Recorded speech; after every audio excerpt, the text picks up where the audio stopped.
Hello everyone, and welcome to my General Hospital YouTube channel. I hope everyone is having a wonderful day.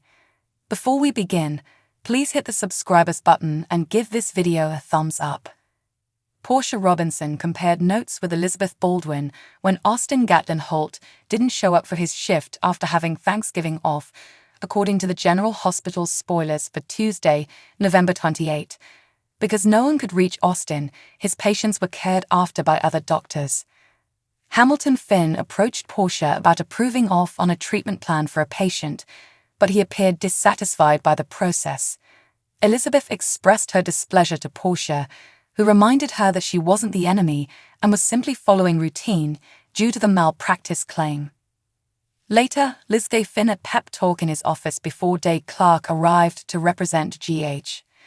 Dade spoke with Finn alone and apologized for being too intrusive, but she needed to get as much information as possible so there would be no surprises in court.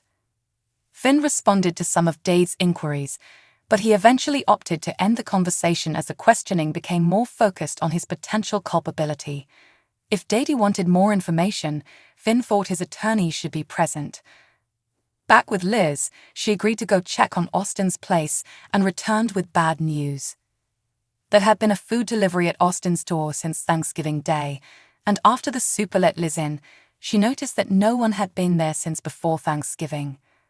Liz asked Portia if she was going to call the cops after hearing the latest developments. Sonny Corinthos then talked to Dante Falconeri about Mason Gatlin Holt and how he didn't want him to get off lightly. When Dante mentioned that someone else gave Mason orders, Sonny admitted he thought it was Cyrus Renault and explained why. When Dante dialed the number on Austin's business card, Detective Briscoe of the Pawtuck Police Department responded and confirmed Austin's death. Dante hinted that his father could have organized Austin's tragic destiny after telling Sonny about it. Sonny asked Dante to give him more credit, since he wouldn't have left the body and gone to talk to Dante about the case if he hadn't. Sonny also stated that he felt Cyrus was responsible for what happened to Austin before Dante went off. Meanwhile, Sam McCall drove Scout Kane to the Metro Court so she could interview Drew Kane for a school project. Drew had some huge news for Scout after the interview since he'd pushed ties to get her into Westwood Academy.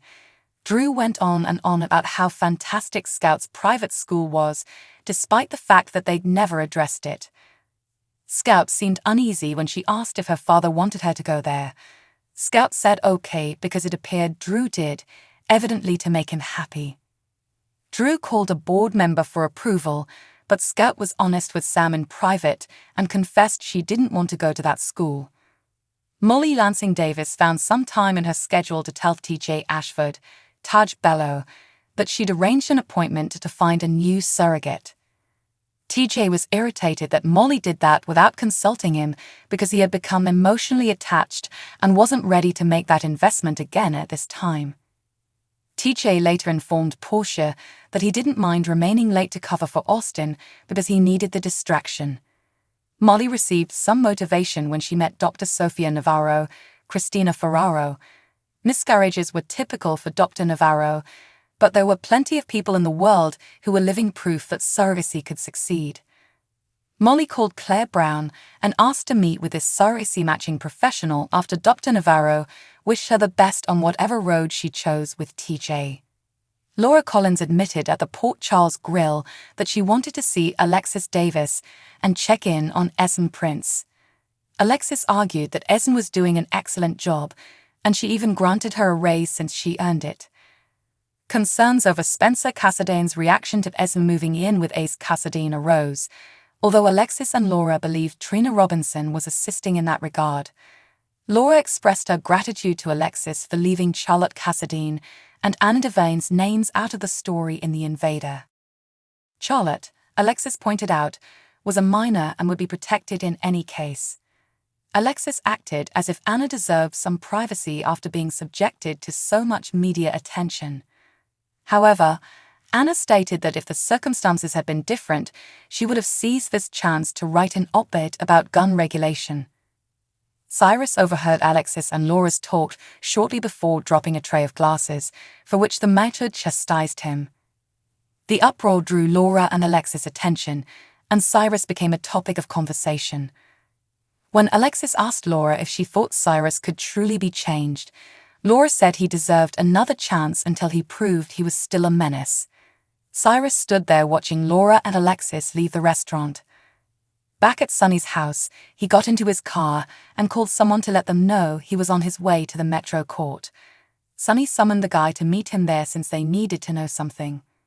Detective Briscoe of the Pawtuck PD was waiting for Dante in the interrogation room at the police station, where he requested interdepartmental collaboration to investigate the murder of Austin Gatlin Holt. According to General Hospital teasers, Austin's secret will throw some curveballs, so stay tuned. CDL is the place to go for interesting General Hospital spoilers, updates, and news, so check back frequently for more GH information. According to General Hospital spoilers, Sam McCall's relationship with Dante Falconeri is stable and safe, but it has also grown stale as a result. Although Dante and Sam are possibly the most stable couple on the show, it also means they're caught in a rut. Although Sam and Dante are frequently supporting characters in other people's stories, they rarely get to handle their own drama. That's not fair to Kelly Monaco and Dominic Zamprogna, who don't get many chances to showcase their acting abilities. Is it finally time to end Dante and Sam's stability as a couple? Should Sam and Dante's relationship suffer in order for Monaco and Zamprogna to obtain some juicy material? Perhaps Sam requires a steamy affair narrative. It could be exactly what the program needs to spice things up and take a new turn. It's easy for Sam and Dante to drift apart as he immerses himself in his work. Another approach to build emotional space between them would be if Dante does something irresponsible on the job that riles Sam up. Who might Sam cheat with if she decides to betray Dante later on? Cody Bell is a terrific option, especially now that Sam has seen him step up for Sasha Gilmore and prove he's a good man. Cody appears to be content with waiting for Sasha to decide she's ready to date, but he may become lonely in the meanwhile. While Cody is left in limbo with Sasha, GH writers might capitalize on this and develop Cody's friendship with Sam. Because Cody and Dante are longtime friends, an affair between Sam and Cody would throw the drama over the roof. It would be a major betrayal on both sides for Dante. An affair between Sam and Drew Kane, on the other hand, would have a lot of dramatic potential, especially because Sam and Carly Spencer, Laura Wright, have recently become good friends. In any event, a spicy affair narrative for Sam would undoubtedly shake up her world and put a stop to her monotony. According to General Hospital spoilers, Sam and Dante may encounter new hurdles soon, so stay tuned for updates on any bad news for their romance. Thanks for watching. If you like this video, so please don't forget to subscribe to my channel and don't miss any updates.